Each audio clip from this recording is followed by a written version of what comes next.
warahmatullahi wabarakatuh. Waalaikumsalam warahmatullahi wabarakatuh. Sebelum perkuliahan kali ini kita mulai, mari kita berdoa sejenak. Semoga diberikan kelancaran dalam perkuliahan kita. Bismillahirrahmanirrahim. Raditu billahi robba wa bil islami dina wa bi muhammadin nabiyya wa rasulah. Rabbi zidni ilma wa razuqni fahma. Amin ya rabbal alamin. Bapak Ibu semua,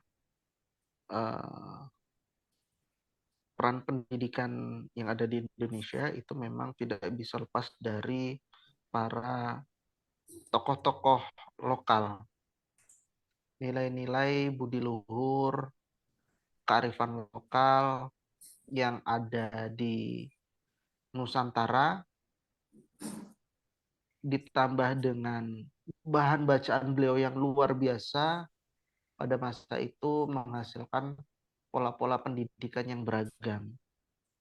Kemarin kita bahas dari Kiai Haji Agus Salim dan juga ada Kiai Haji Hashim Asy'ari, satu guru, satu ilmu, polanya beda. Yang satu pola pesantren, yang satu pola sekolah seperti yang kita kenal sekarang, yang satu aktif action, yang satu aktif nulis, gitu ya. Jadi kalau dari sisi kitab, Kiai Haji Hashim Asy'ari jauh lebih banyak daripada Kiai Haji Ahmad Dahlan. Lalu ditambah lagi Ki Hajar Dewantara, tetangganya, nggak jauh dari mungkin sekitar Puro Pakualaman ke Keraton Yogyakarta itu nggak lebih dari 3 kilo gitu. Keturunan Ningrat yang terpaksa pulang dari Belanda walaupun belum sempat meluluskan studinya, tapi pola pemikirannya kita kenal dan pola pergerakannya, bahkan semangat dan semboyannya ada di Kementerian Pendidikan sekarang, Tutpuri Handayani gitu. Nah, pada kesempatan siang ini kita akan mendiskusikan dua tokoh, harusnya tiga karena mungkin Bu Sarmiati juga sedang dalam proses pemulihannya pasca melahirkan. Jadi kita akan bahas Kiai Haji Agus Salim dan Rohana Kudus. Harusnya dua tokoh pendidikan wanita yang saya bawakan. Kalau kita biasa bawa dan Ajeng Kartini yang punya cerita tersendiri dengan Kiai Haji Agus Salim terkait dengan beasiswa kedokteran. Saya ambil tokoh yang berbeda pada kesempatan ini, yaitu Rohana Kudus dan Kiai Haji Agus Salim sebagai tokoh pendidikan pendidikan di Scholing Society-nya. Nah, ini sudah ada Bu Kiki yang akan memaparkan pemikiran pendidikan dari Kiai Haji Agus Salim. Kepada Bu Kiki dipersilakan.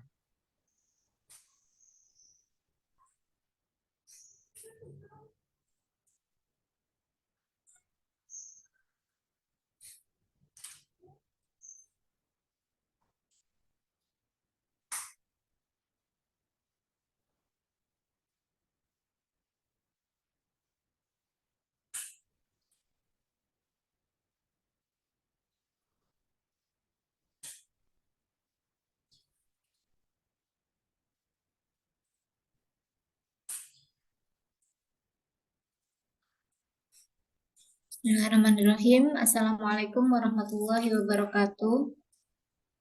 Assalamualaikum warahmatullahi wabarakatuh. Terima kasih kepada Pak Ahyani dan Pak Arif selaku dosen pengampu mata kuliah yang telah memberikan saya kesempatan, dan terima kasih juga kepada saudara-saudara saya seangkatan Magister Pendidikan Ilmu Pengetahuan Alam. Di sini saya akan mempresentasikan Kiai Haji Agus Salim.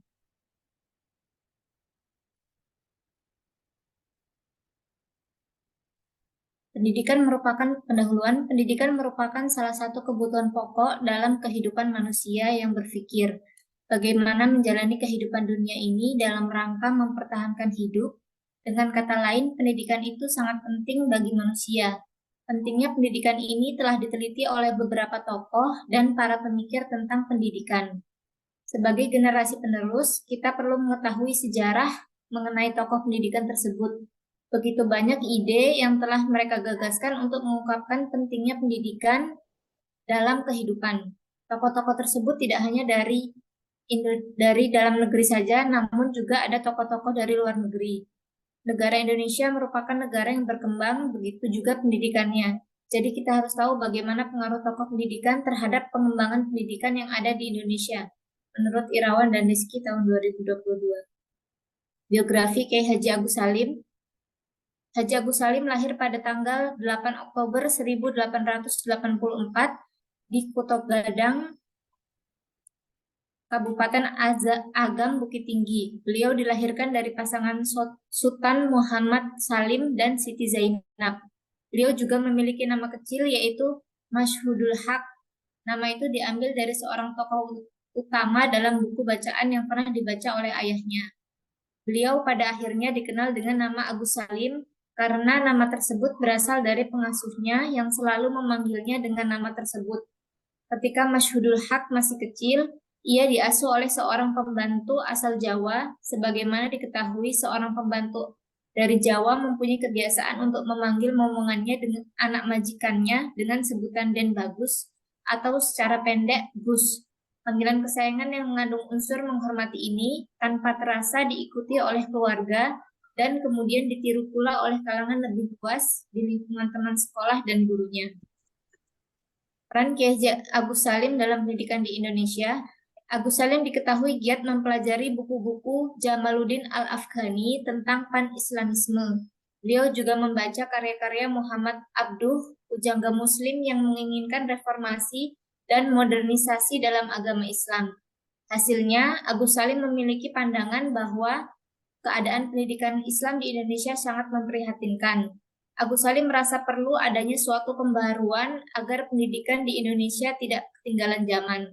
Sebab pengetahuan Islam di Indonesia sedikit banyak telah mendapat pengaruh dari pemerintah kolonial Belanda, dan itu merupakan kekeliruan yang amat besar.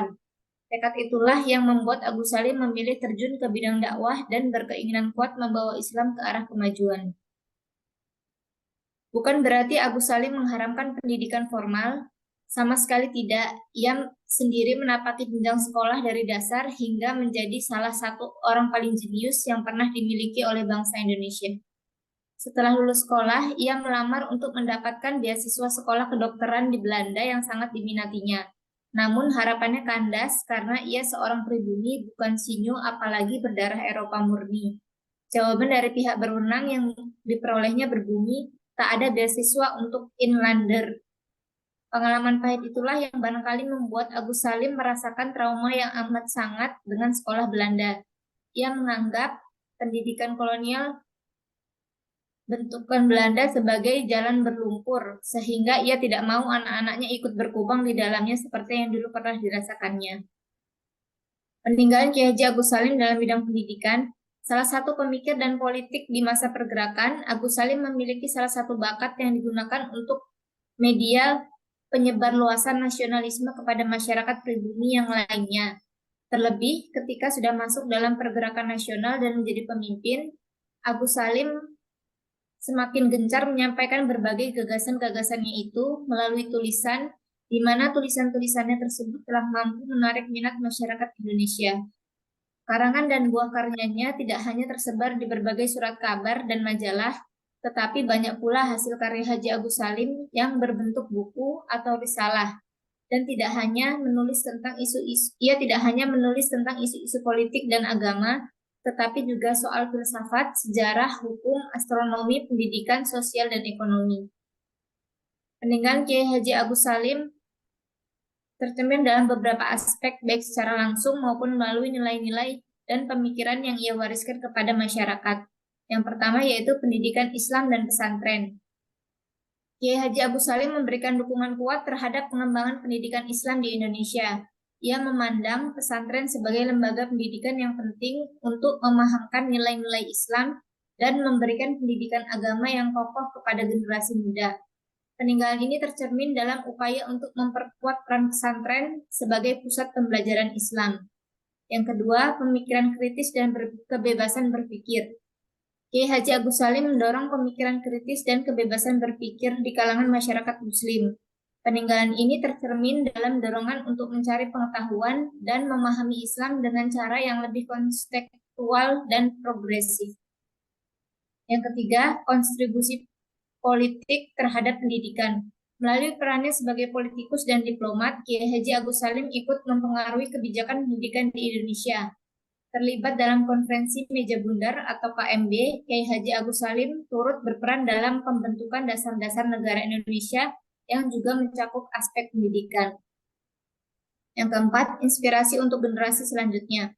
Peninggalan Kiai Haji Agus Salim juga terletak pada inspirasinya terhadap generasi selanjutnya, terutama para pemikir dan pendidik Islam.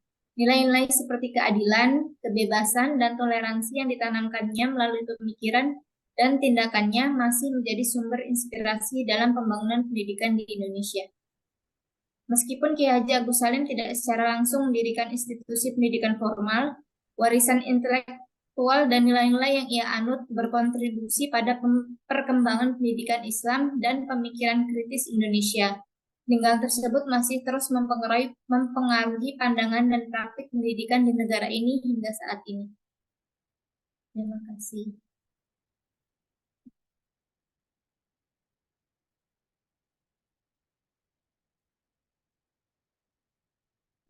Mungkin sekian Pak presentasi dari saya. Kurang lebihnya saya mohon maaf, saya akhiri. Wassalamualaikum warahmatullahi wabarakatuh. Waalaikumsalam warahmatullahi wabarakatuh. Waalaikumsalam warahmatullahi wabarakatuh. Terima kasih Bu Kiki presentasi tentang Kiai Haji Agus Salim. Nah, kita lihat dulu nanti presentasi dari Bu Homsun gimana. Baru kita diskusi ya. Tokoh yang menarik, The Grand Old Man gitu. Orang Belanda nyebutnya kayak gitu. Diremehin padahal strategi diplomasinya buat Indonesia bisa mempertahankan kemerdekaan Indonesia. Di balik itu ada nilai-nilai pendidikan dari Kiai Haji Agus Salim. Oke, sekarang kita geser dulu ke Mbak Homsun. Silakan Mbak Homsun. Ya Pak, minta tolong Bu Nelly. Oh gitu. Waduh, udah pakai asisten sekarang. Maaf Pak, lokakarya Ya. Pak, jadi nyambi. Oh gitu, pas lagi lokakarya. Oke. Sudah ya Pak ya, langsung ya Pak ya. Oke, sebelumnya Assalamualaikum warahmatullahi wabarakatuh. Di sini saya akan melanjutkan kegiatan presentasi mengenai landasan pemikiran pendidikan yang disampaikan oleh Rohana Kudus. Next.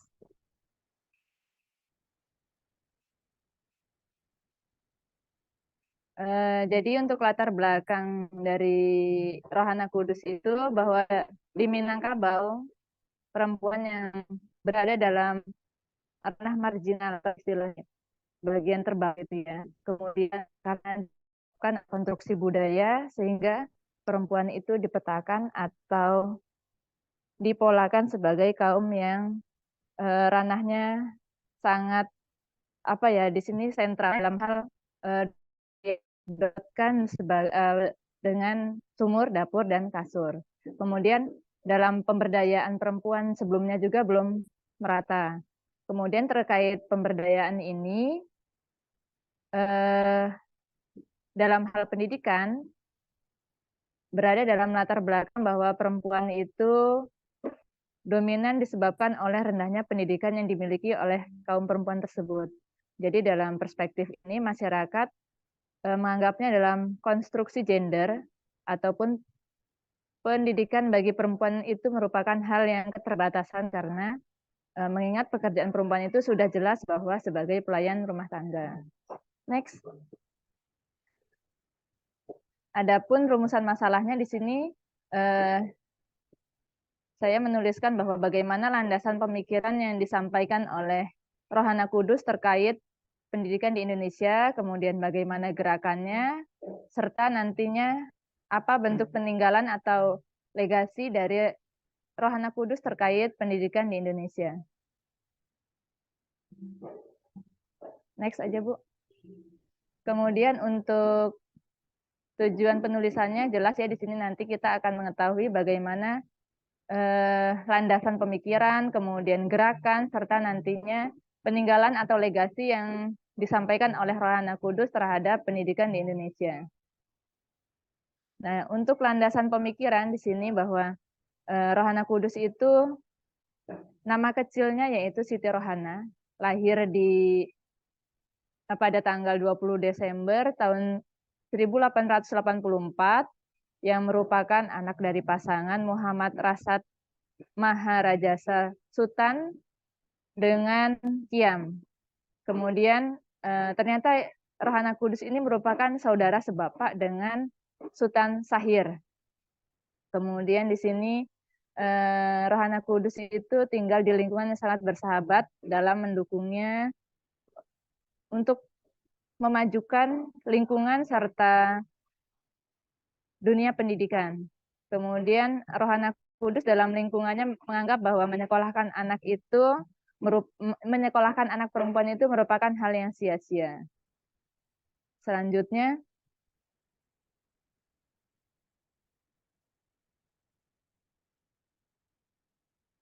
dari ayahnya yaitu Muhammad Rasad Maharajasa, dikenal sebagai sosok pencetus sekolah rakyat bagi kaum pribumi di Kota Gadang. Sang ayah sangat gemar membawakan majalah-majalah berbahasa Belanda untuk dibaca oleh putrinya. Rohana yang sudah lancar dalam membaca, berkat didikan ayahnya, berkeinginan untuk mengajak teman-temannya untuk sama-sama belajar membaca. Jadi muncullah suatu gerakan dari Rohana Kudus itu untuk mentransfer apa yang dimilikinya ke teman-teman sebayanya. Setiap pagi, Rohana itu nantinya mengajak anak-anak seusianya yang belum bisa membaca untuk bermain di rumahnya, dan di serambi rumahnya, Rohana Kudus mulai membacakan majalah dan buku-buku sambil melatih teman sebayanya untuk mengejak sampai akhirnya bisa pandai membaca. Tak hanya pandai berbahasa Belanda, namun kemampuan yang ia miliki selain itu yaitu bahasa Arab, baca tulis Al-Quran, hingga keterampilan masak-memasak. Kegiatan ini menjadikan Rohana sebagai guru kecil Rohana yang sangat sederhana dalam kondisinya saat itu. Rohana Kudus beristirahat dengan tenang pada tanggal 17 Agustus 1972 pada usia 88 tahun, namun perjuangannya yang berkobar tak serta-merta padam, bahkan akhirnya diakui sebagai menerima beberapa penghargaan setelah keberpulangannya tepat 2 tahun setelah ia wafat. Kemudian pemerintah Provinsi Sumatera Barat menganugerahinya sebagai warta-warti pertama Indonesia. Hampir 13 tahun kemudian, tepatnya 9 Februari 1987, dan pada hari pers ketiga menangan yaitu Bapak Harmoko menganugerahinya sebagai perintis pers Indonesia. Dan pada tahun 2008 pemerintah Indonesia menganugerahkan bintang jasa utama kepada Rohana Kudus. Kemudian pada 8 November 2019 Presiden Joko Widodo menetapkannya sebagai pahlawan nasional. Jadi keputusan ini berdasarkan hasil pertemuan antara Dewan Gelar, Tanda Jasa, dan Tanda Kehormatan dengan Presiden pada tanggal 6 November 2019, dan akhirnya memutuskan Rohana Kudus sebagai calon pahlawan nasional, dan sesuai dengan keputusan Presiden adalah Menteri Sosial nomor 23 garis miring MS garis miring A garis miring 09 tahun 2019 pada tanggal 9 September 2019 ditetapkan sebagai pahlawan nasional. Next. Jadi setelah Rohana dewasa, kemudian Rohana itu menikah, ia tetap memberikan pengajaran kepada kaum perempuan yang ingin berkembang dengan mewujudkan mimpi mereka. Karena dalam pemikiran Rohana bahwa agama itu tidak pernah mengekang perempuan untuk terdidik. Sejatinya agama itu mendorong manusia untuk mempotensikan akalnya salah satu jalan yang harus ditempuh yaitu melalui pendidikan. Jadi landasan ini yang membuat Rohana tidak gentar melawan lawan-lawan yang tidak menyetujui dengan pemikirannya, yang memarginalkan pendidikan terhadap perempuan. Dan Rohana yakin sekali tidak ada ajaran manapun, tidak ada ajaran agama manapun yang melarang perempuan untuk berpikir dan berpendidikan maju. Adapun gerakan Rohana Kudus melalui 3 aspek. Yang pertama ada KAS. KAS di sini kepanjangan dari Kerajinan Amai Setia. Kemudian ada Sunting Melayu yang merupakan surat kabar pendidikan untuk perempuan, dan merintis pers yaitu berupa aktualisasi politik dan sosial. Untuk KAS sendiri, jadi dalam KAS terdapat merupakan lembaga keterampilan perempuan yang berkembang untuk memajukan usaha dagang dari hasil kerajinan. Kemudian dari usaha-usaha itu nantinya dapat bernilai ekonomis, yang nantinya dapat memperdayakan perempuan dalam hal ekonomi. Dan akhirnya KAS ini dapat menjadi suatu unit usaha ekonomi perempuan pertama yang ada di Minangkabau. KAS juga bergerak dalam koperasi simpan pinjam untuk perempuan dalam mengembangkan usahanya. Dalam materi pendidikan yang ada dalam KAS itu sendiri oleh Rohana, di dalamnya memenuhi beberapa aspek dimensi pendidikan perempuan, yaitu mencerdaskan ranah kognitif, afektif, dan psikomotorik. Selain itu, keterampilan yang diajarkan oleh Rohana itu sangat terlihat bahwa ada makna kultur lokal di mana Rohana ingin mengembangkan aset yang ada sehingga nantinya dapat berdaya guna dan dapat memberdayakan ekonomi perempuan. Selanjutnya ada Sunting Melayu. Jadi di sini karena kegemaran Rohana itu dalam menulis dan pandai dalam membuat tulisan, akhirnya Rohana bisa mencoba mendongkrak paradigma keterkungkungan perempuan. Kemudian Sunting Melayu itu juga mensurat kabar pertama yang diisyaratkan Rohana untuk melawan ketidakadilan bagi perempuan dengan memberikan edukasi dan pembelajaran yang lebih luas kepada perempuan. Target di sini dalam Sunting Melayu bahwa tidak semata perempuan itu tidak hanya semata di daerah Kota Gadang, namun dapat lebih luas lagi, sehingga Rohana menilai dengan melalui surat kabar ini keinginan dan gerakannya akan lebih cepat dan secara meluas dapat menyebar ke seluruh perempuan berada dimanapun. Kemudian surat kabar Sunting Melayu ini menyoroti segala hal tentang perempuan. Baik di dalam Sunting Melayu ini isinya ada yang berisi syair, tajuk rencana dan karangan yang menggambarkan keistimewaan seorang perempuan. Dalam tulisan di Sunting Melayu ditujukan untuk menggerakkan hati dan pemikiran perempuan, sehingga memunculkan emansipasi dan kesetaraan yang ingin Rohana capai. Bukan hanya perempuan harus sama dengan laki-laki, ataupun perempuan bisa melebihi laki-laki, tetapi melalui tulisannya Rohana ingin menyatakan bahwa laki-laki dan perempuan itu dapat maju bersama. Dan perempuan juga harus memiliki daya untuk maju sehingga perempuan bisa mendapatkan hidup yang lebih baik. Gerakan yang ketiga yaitu melalui dunia pers. Jadi pada masa pergerakan nasional, pers itu dikatakan senjata yang sangat ampuh dalam memperjuangkan keadaan dan politik. Jadi dari pers itu dijadikan sebagai surat kabar yang nantinya bisa digunakan sebagai alat untuk mengkritik segala kebijakan pemerintah kolonial Belanda. Kemudian Rohana juga dapat mengisi kekosongan perempuan yang ada di dunia pers, karena saat itu pers hanya didominasi oleh kaum laki-laki. Kemudian dari pers ini Rohana membuktikan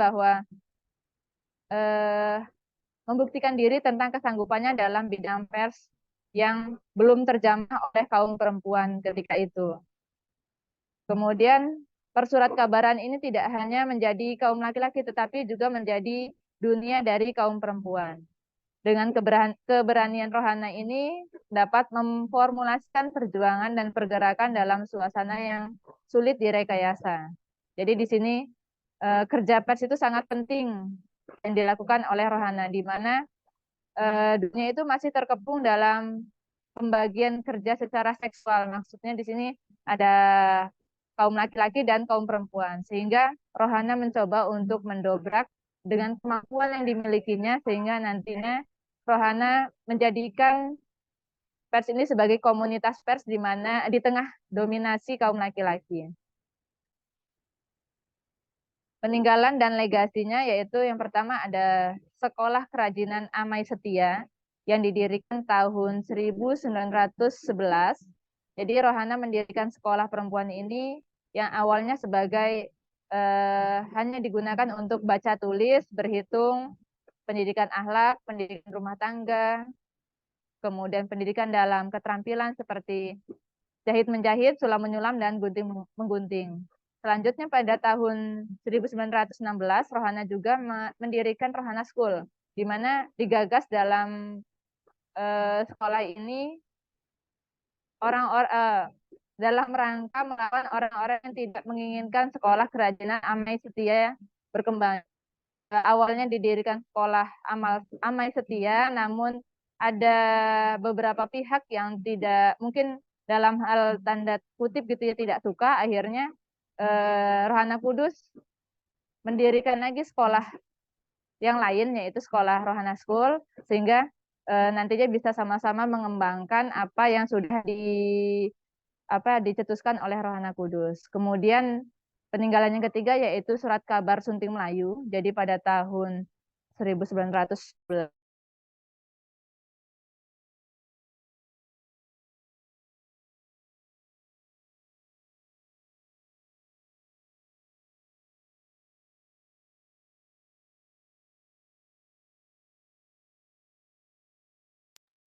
Suaranya nggak ada, Mbak.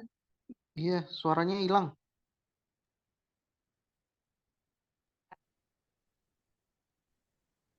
Bu Nelly? Masih. Masih ya? Oh, Tadi di unmute. Oh, gitu. oh iya. Maaf Bu Nelly. Dan yang terakhir yaitu kesimpulan di sini bahwa Rohana itu menjadikan pemberdayaan perempuan sebagai salah satu cara mendobrak keterpinggiran dan dominasi patriarki yang selama ini membelenggu hidup perempuan melalui pendidikan, keterampilan, ekonomi, bahkan tulisan Rohana dapat membongkar paradigma keterjajahan perempuan. Selanjutnya, perempuan juga bisa maju bersama laki-laki. Perempuan berhak mendapatkan pendidikan, kehidupan ekonomi, dan penerimaan publik yang lebih manusiawi. Kemudian perempuan juga berhak untuk berkualitas, dan pendidikan bagi itu merupakan hal yang sangat penting. Selanjutnya, keterpinggiran perempuan dari pendidikan adalah salah satu ketidakadilan dalam pembangunan manusia.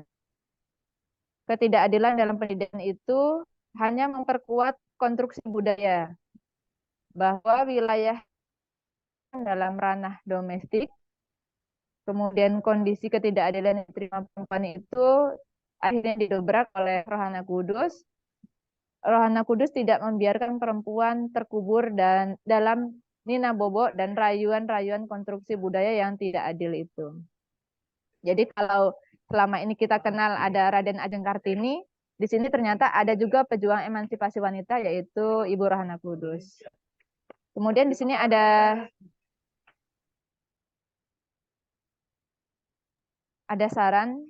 Saran yang pertama yaitu penting dalam mengintegrasikan pendidikan gender dalam sistem pendidikan karena dapat dilakukan dengan hal ini dapat dilakukan dengan meninjau kembali kurikulum dan metode pengajaran untuk memastikan bahwa isu-isu gender dan kesetaraan menjadi bagian integral dari proses pendidikan. Selanjutnya, dalam pendidikan membuat stereotip bahwa perempuan hanya cocok di ranah domestik. Oleh karena itu, diperlukan suatu upaya untuk memperkuat peran perempuan di ruang publik. Kemudian melalui karya-karyanya seperti KAS dan Sunting Melayu, di sini Rohana Kudus membuktikan bahwa pendidikan adalah alat pemberdayaan bagi perempuan. Dan yang terakhir yaitu perlu adanya upaya lebih lanjut untuk menolak dan mengatasi stereotip-stereotip yang menghambat kemajuan perempuan.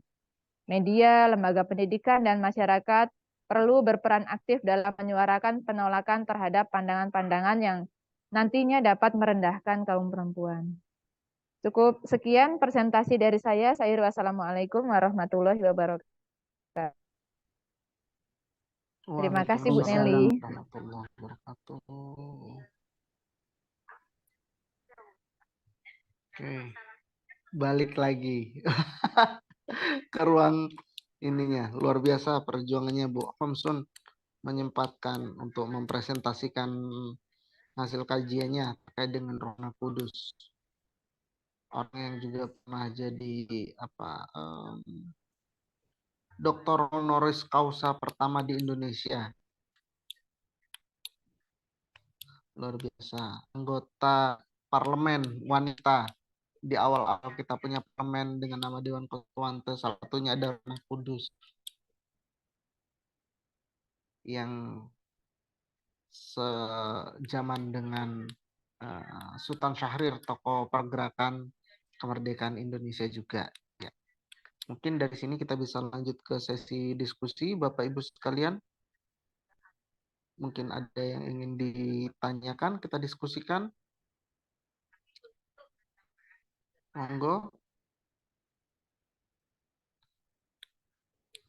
Terkait Kiai Haji Agus Salim, ada hal menarik dari beliau. Anaknya banyak, dan banyak dari anaknya itu tidak sekolah di sekolah yang formal, dididik di rumah oleh beliau sendiri, sosok pemimpin sederhana. Atas dasar tadi sempat kekecewaan ya Bu Kiki ya, nggak ada ruang untuk sekolah bagi para inlander gitu. Nah, itu terbawa hingga Indonesia masih dalam periode pergolakan, agresi militer. Anak-anaknya memang banyak dididik oleh Kiai Haji Agus Salim. Namun begitu pengetahuannya orang-orang pada masa itu memang sangat luar biasa. Mungkin ada yang perlu didiskusikan, monggo.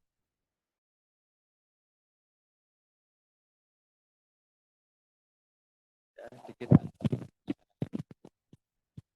berbagi.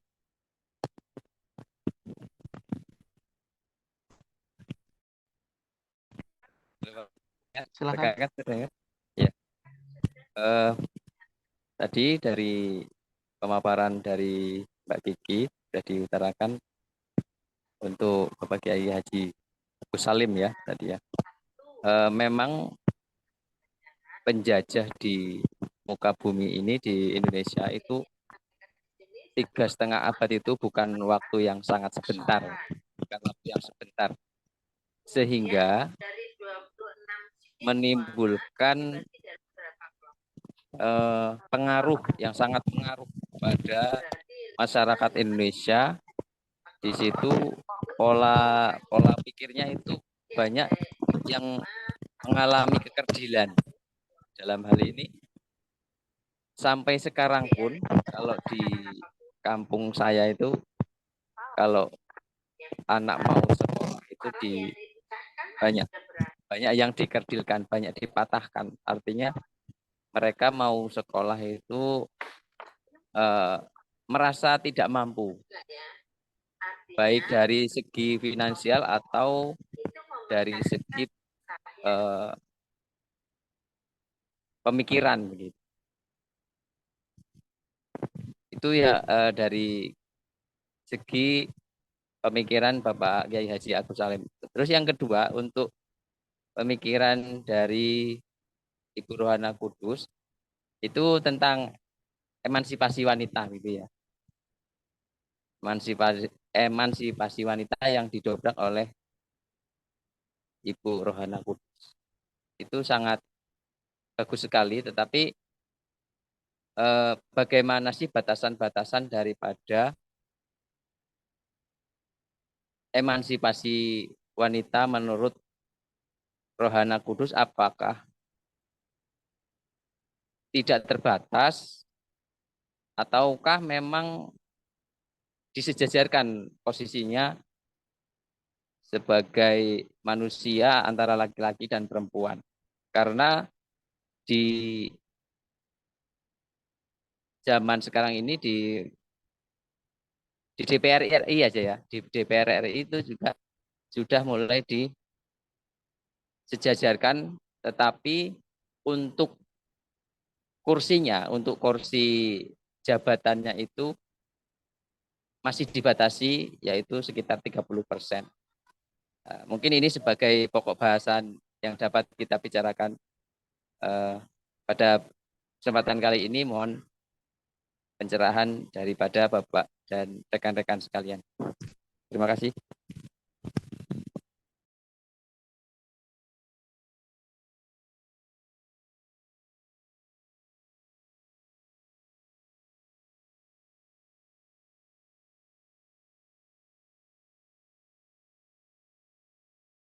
Ya, mungkin ada yang ingin menanggapi apa yang disampaikan Pak Budi. Silakan.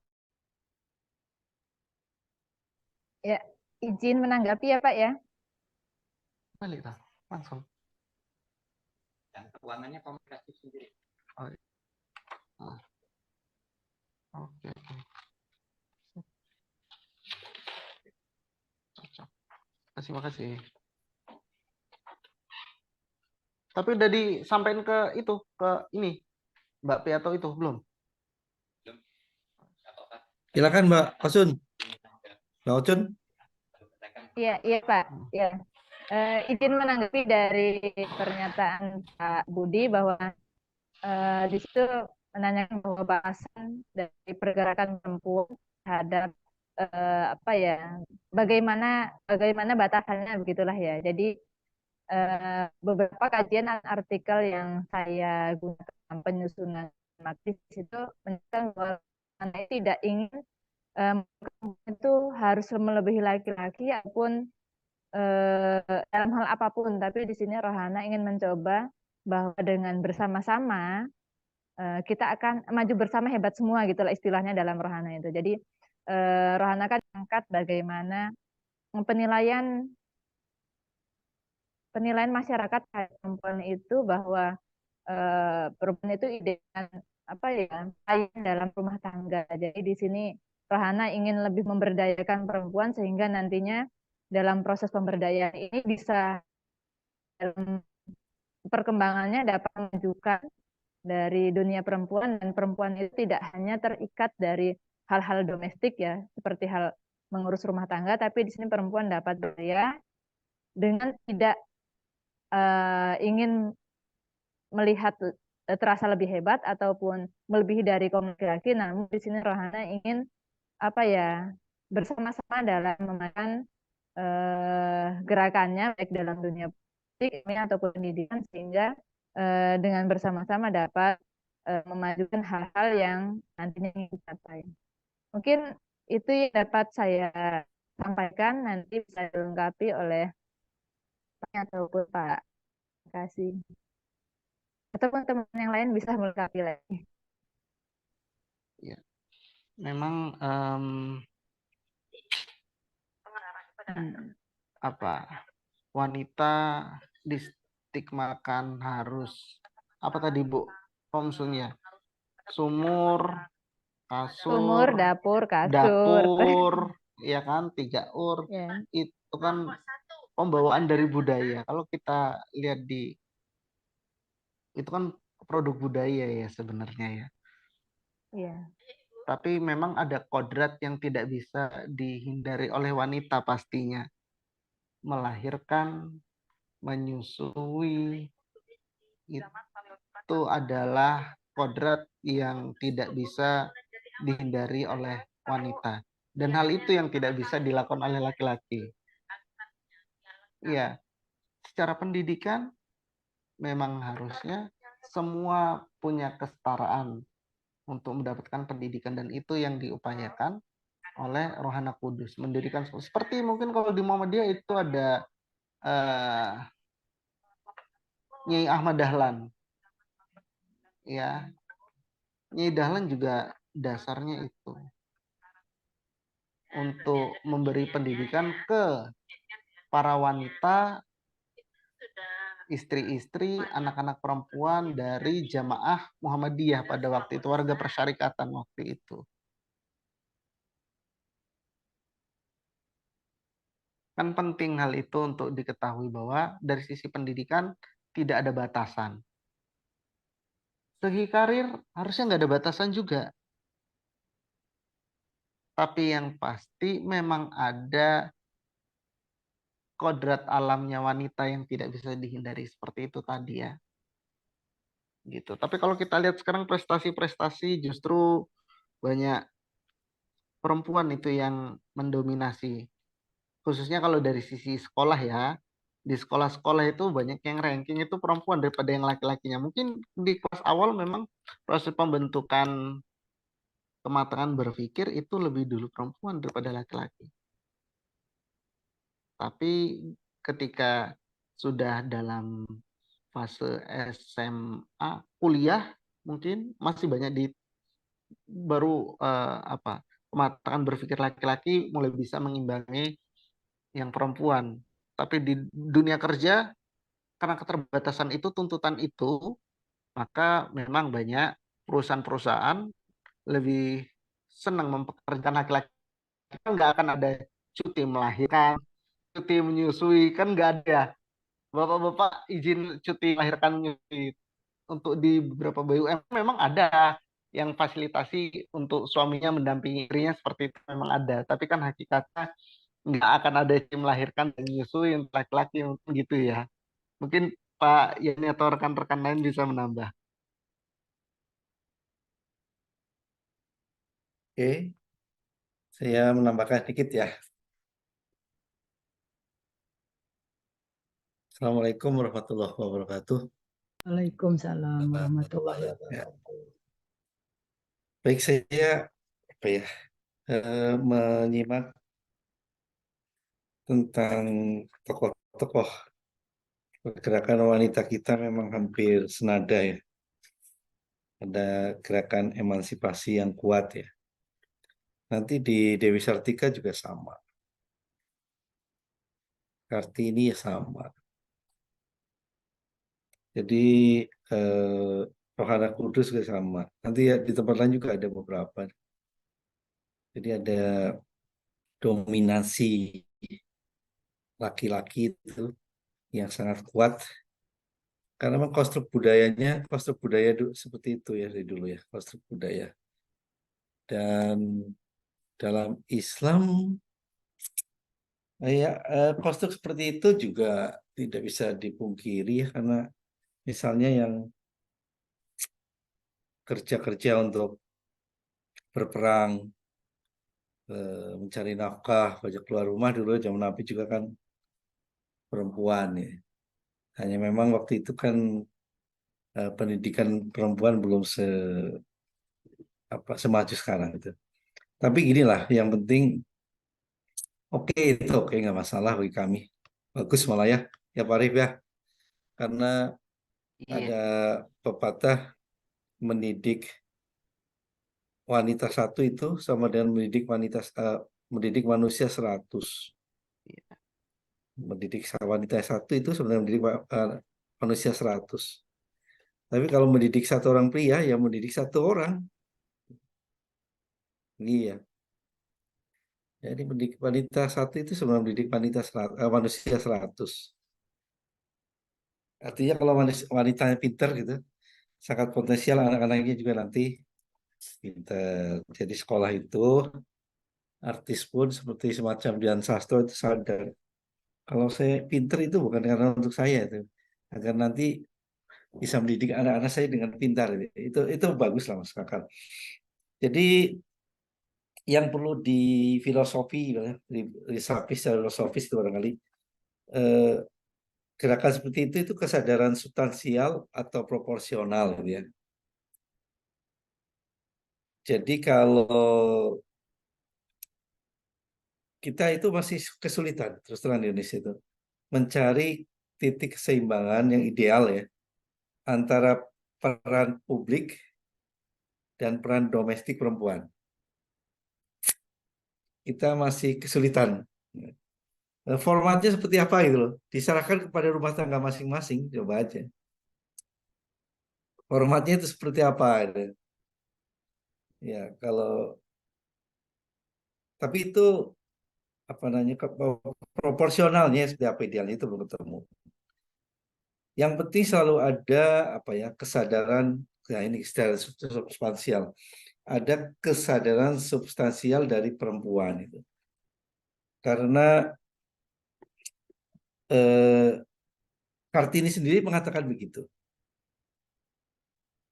Bahwa dengan melakukan peran domestik yang baik ya, peran rumah tangga yang baik, itu bukan proses marginalisasi, bukan subordinasi perempuan, bukan subordinasi perempuan, bukan.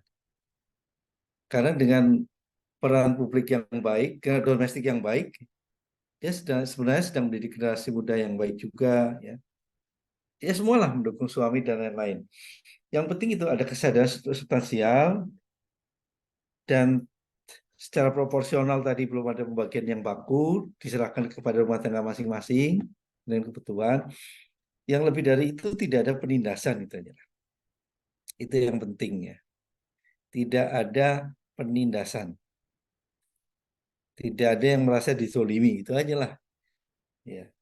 Jadi silakan saja. Ada orang yang memang istrinya hanya di rumah full, ya silakan aja. Ada yang mau mencari, dipersilakan untuk ikut mencari, ikut bekerja silakan.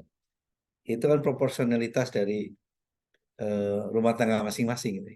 Yang secara format tidak ada yang ideal seperti apa, itu beda-beda. Tapi secara substansial begitu. Yang penting tidak ada penindasan. Kemudian perempuan sadar bahwa mendidik anak itu jauh lebih penting gitu. Karena itu investasi untuk masa depan semuanya. Bukan hanya keluarga, itu juga masyarakat, bangsa dan negara itu. Dan itu kesadarannya diarahkannya ke sana itu ya. Saya inginnya begitu itu. Lebih dari itu ya kita salut lah di apa namanya tengah-tengah penindasan, di tengah-tengah konstruk budaya yang patriarkal itu yang kelaki-lakian itu ya. Ada sosok Rohana, Dewi Sartika, dan Kartini itu. Artinya apa? Wanita juga perlu dididik gitu ya. Untuk membekali peran domestiknya. Itu kan gitu ya maksudnya. Perlu dididik juga biar bisa melahirkan generasi yang pintar. Jadi itu baguslah gerakan mereka itu. Artinya sangat menginspirasi kita.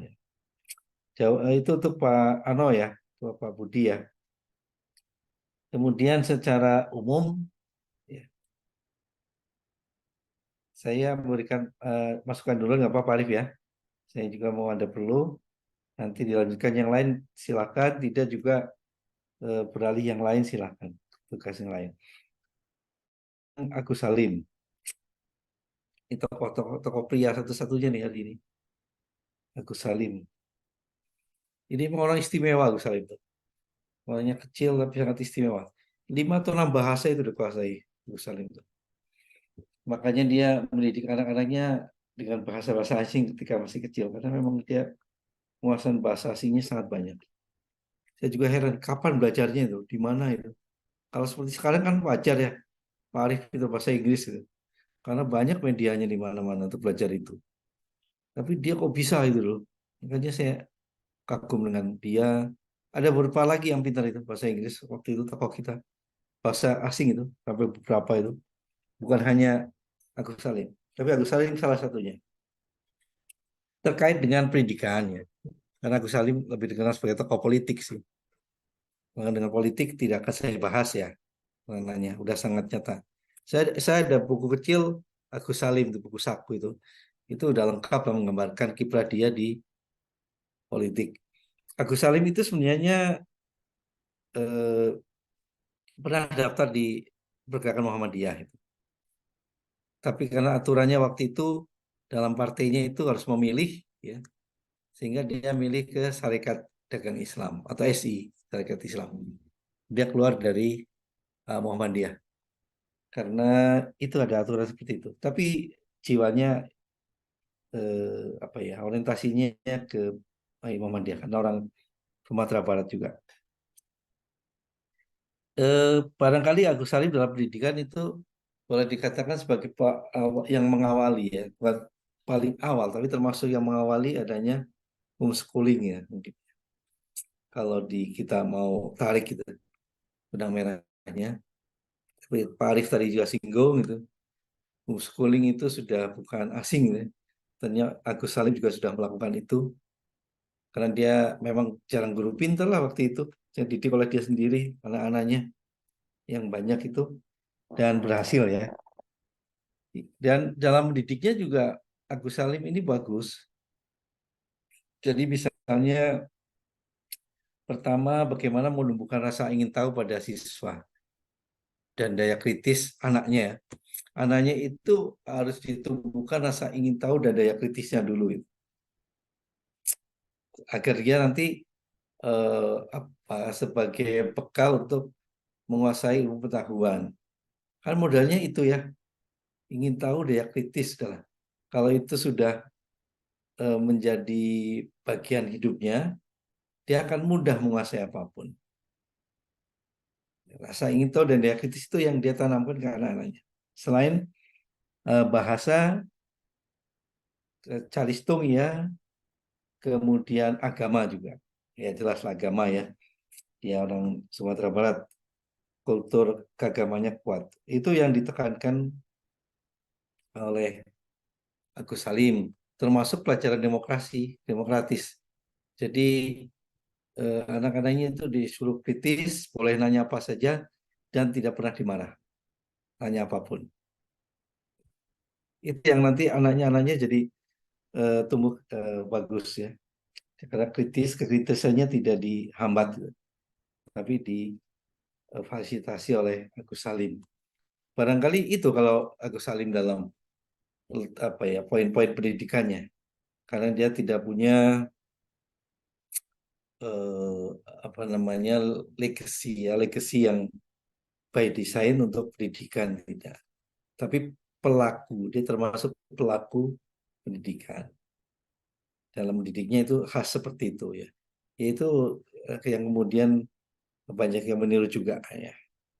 Oke. Dari saya itu, barangkali ada yang mau tambahkan lagi, silakan. Kalau ada, silakan. Jadi Agus Salim itu dulu andalanya Bung Karno secara politik. Kalau melobi-lobi terutama ke negara-negara Arab, minta bantuan macam-macam, dialah andalannya.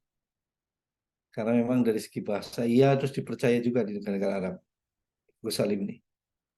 Ini andalan Soekarno kalau diplomasi ke negara-negara Timur Tengah. Iya. Sangat Termasuk bagus dengan diplomasinya. Bareng dengan Pak A.R. Baswedan. Ya, Timur betul. Tengah, diplomasinya bareng. Betul. Dengan kakeknya. Iya, kakeknya Anies. Pak Anies. Iya. Ya. Dan satu hal menarik, waktu itu Pak Muhammad Rum coba nginep di rumahnya Pak Agus Salim. Ternyata anaknya Pak Salim itu sudah biasa latihan debat dengan berbagai macam bahasa. Inggris, Belanda, Arab. Kaget Pak Muhammad Rum itu. Dengan pola yang kita kenal sekarang homeschooling, hasilnya pengetahuannya luar biasa, kemampuan bahasanya juga luar biasa, karena memang itu tantangan bagi kita, ya, sebenarnya, ya, terkait dengan bahasa. Kita harus terbiasa. Kita ngerasa orang bisa bahasa Inggris kok sangat mewah. Karena apa? Karena kita mungkin nggak biasa, ya Pak Yani, ya, kita, Iya. ya. Tapi kalau kayak teman-teman kita kayak Pak Dowo, Bu Kartika, ya biasa aja ternyata. Biasa aja. Pak Arief, Iya. di Inggris, Pak Arief, ya, di Inggris itu Iya. orang gila itu kalau ikut TOEFL dapat besar di Indonesia. Orang gila Nah, itu. itu dia. Orang gilanya aja pakai bahasa Inggris di sana. Orang Iya, gila itu. Orang coba. setengah-setengah itu bahasa Inggrisnya bagus semua di sana. Iya, Karena tiap hari iya, pakai bahasa itu. iya, iya. Karena itu kan karena terbiasa lah maka dia lancar ya. Allah bisa karena biasa kalau nggak salah pepatah zaman dulu itu ya. Allah bisa karena biasa. Sama dengan mungkin Bapak Ibu kalau ke Jogja itu tukang beca itu, where are you going, Mister? Malioboro. Walah, itu ada walahnya ya nggak apa-apa. Yang penting bulenya ngerti. Oh alah, you want to go to Malioboro? Please follow me. Pedicab, Mister. 10,000. 10,000 wae. Yo, ngono. Yes, ya, yang penting bukan Pak Yani sering Iya, kalau ke Jogja, yang penting iya, gas aja gitu Pak Yani ya. iya. Di Pare lebih bagus, di Pare. Tukang Iya, miso, tukang siomay itu bahasa Inggrisnya bagus sudah. Di Pare, iya. Kediri. Karena pusat pendidikan grammar sudah diatur kalau Iya, apa tukang becak Jogja kan otodidak ya. belum. Ini malah bagus itu. Inggris versi Jogja ya. Iya. Oh, direction to Kraton toh. You go straight and go left gitu. Ya lucu aja memang. Tapi ya memang eh, kebiasaan itulah yang bikin mereka nggak canggung, nggak malu. Kita merasa harus apa perfect dulu baru bisa praktis. Mereka yang penting praktis dulu. Itu yang bikin mereka jadi perfect gitu. Itu pula yang mungkin Pak Agus Salim apa ya tanamkan ke para anak-anaknya. Sosok pemimpin sederhana yang ngajari anaknya belajar dari rumah. Mirip kalau Rohana Kudus kita tahu ada hadis itu madrasatul ula gitu ya. Ibu adalah madrasah tempat pendidikan yang pertama. Maka memang penting pendidikan bagi perempuan kayak tadi Pak Yani ambil dari Dian Sastro, dia kuliah S2 filsafat lagi Pak ya. Itu bukan untuk jadi dosen, jadi guru atau apa, tapi mengembangkan pola pikir yang nanti itu yang akan ditularkan ke anak-anaknya. Karena apa? Bagian kecerdasan itu kalau nggak salah itu turun dari ibu, Punya. Pak ya. Ya, Iya, ya. iya. Makanya tadi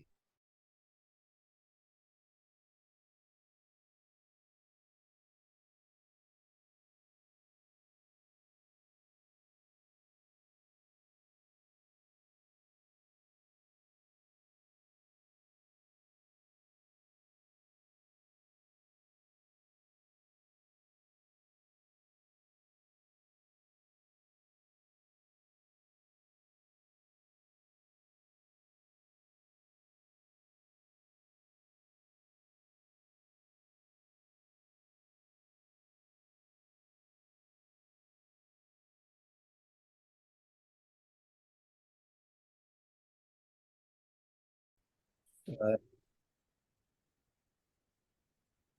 Bisa dengar suara saya? Bisa, Pak Rif? bisa jelas Saya Pak, nanti apa dia jelas. agak. Ya. Jadi tolong nanti Bapak dan Ibu, Ibu-ibu dan Bapak mencari literatur tentang profetik sosial, profetik. Ada bukunya profetik, tapi di Google juga banyak lah, di internet aja. Profetika sosial dari Kunto Wijoyo. Kunto Wijoyo. Baca aja, nanti dibaca agar besok bisa diskusi dengan baik gitu. Profetika sosial dari Kunto Wijoyo. Bukunya ada, bahas-bahasanya banyak, skripsinya, tesisnya yang udah ambil ditulis oleh orang juga banyak. Profetik sosial menurut Kunto Wijoyo. Siap ya? Minggu depan kita diskusi itu. Nanti saya yang mandu, Jalo. Minggu Masih depan daring ya minggu depan ya? maksudnya luring Pak, minggu Oh, depan. luring ya? Eh? Tuh, temannya Minggu sendiri aja depan. kaget coba, hah? Gitu. Serah-serah. Itu Kami katanya siap Yang mana aja? Pas UAS. Yang jadi pas UAS katanya Pak. Oh, jadi pas UAS ya? Ya sekali aja toh. Silakan diskusi aja lah per kelompok. Mau Ya, luring apa mau disepakati daring? aja kapan mau daring, kapan luringnya, kan Oh, masih ya ada udah. kesempatan 1 kali luring lagi ya. Kalau menurut buka prodi kemarin itu sekitar tanggal 23 atau apa ya yang luring UAS. ke kampus ya, UAS. Iya, iya. Sekitar tanggal 23 itu UAS di Pasca. Itu luring boleh. Saya melihat kasihan kayak Mbak Oco dan lain-lain ya, termasuk Mbak siapa Nelly yang dari Iya Pak. iya. Ya, minggu depan luring dulu aja ya. Luring dulu, daring dulu aja ya. Daring dulu Pak, daring. Oke. Hangat Bang. Minggu depan kita daring dulu ya. Ya. Ya. Baik, Pak. Nanti pas review materi atau UAS ya, UAS kita luring. Seperti itu ya. Setuju ya? Setuju Setuju, Pak. Pak, Ya. setuju ya. UAS pun tidak harus luring kok kalau bisa Iya. Pak, ya. Tidak Iya, harus, Pak. nanti kita kondisikan lah. Iya Pak. Untuk apa buka prodi kan mungkin ada materi tertentu yang memang harus luring gitu. Ya filsafat bisa diluringkan, bisa daring itu nanti UASnya. Yang penting minggu depan tolong dibaca Profetika Sosial dari Kunto Wijoyo. Kunto Wijoyo itu salah satu anggota PP Muhammadiyah dulu. Udah meninggal ya almarhum, tapi orangnya orang Muhammadiyah yang sangat cerdas. Kunto Wijoyo ya. Cari aja lah tulis Profetika Sosial Kunto Wijoyo, muncul banyak benar. Mau dalam bentuknya udah bahas di skripsi, tesis, maupun bukunya, maupun ulasannya. Anda baca itu ya. Baik, saya kira itu Pak Arif, saya pamit ya. Saya ada keperluan. Saya akhiri. Assalamualaikum warahmatullahi wabarakatuh. Waalaikumsalam Waalaikumsalam warahmatullahi wabarakatuh. Izin live. Oh, iya. Ada lagi yang perlu kita diskusikan, Bapak Ibu, terkait dengan Kiai Haji Agus Salim dan siapa? Rohana Kudus. Yang satu pelopor homeschooling, yang satu pondok wanita pertama, pondok pesantren. Nah, masih ada sekolahnya sekarang di Padang Panjang, namanya Diniyah Putri. Apa sekolah apa Rohana School tadi? Itu sekarang namanya Diniyah Putri. Oh, jadi Padang dia Panjang. Iya, Diniyah Putri Padang Panjang itu. Di sana sekolahnya Buya Hamka ada di Padang Panjang, Rohana Kudus ada di Padang Panjang, kota pendidikannya di Padang. Ada di situ. Ya. Ada lagi yang perlu diskusikan?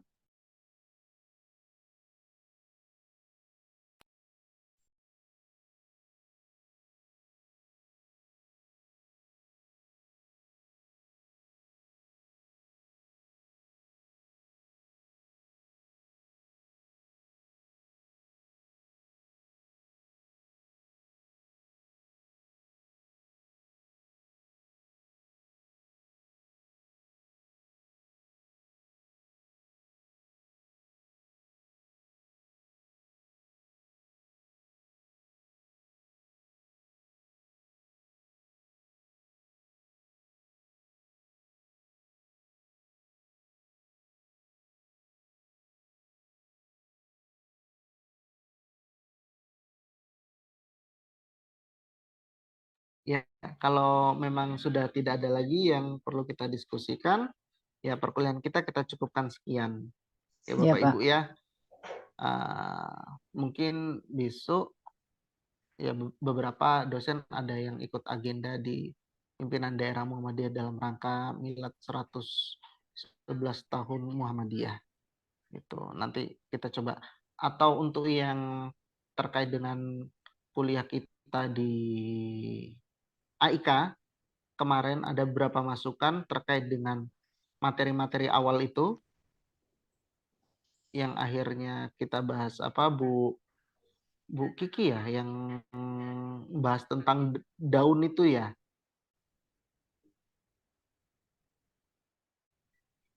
Nah, itu nanti dirapihkan lagi dasar-dasarnya. Rencana saya mau saya bukukan kalau itu udah rapi dari Bapak Ibu. Nanti kita coba susun layoutnya, terus kita minta validasi dari ustadz-ustadz karena kita nggak bisa menafsirkan secara sembarangan ayat-ayat yang ada gitu ya. Oke, Bapak Ibu sekalian, mari kita akhiri kegiatan kita di siang ini dengan doa kafaratul majelis. Subhanakallahumma rabbana wa bihamdika asyhadu an la ilaha illa anta astaghfiruka wa atubu ilaik. Terima kasih. Wassalamualaikum warahmatullahi wabarakatuh. Waalaikumsalam warahmatullahi wabarakatuh. Terima kasih Pak.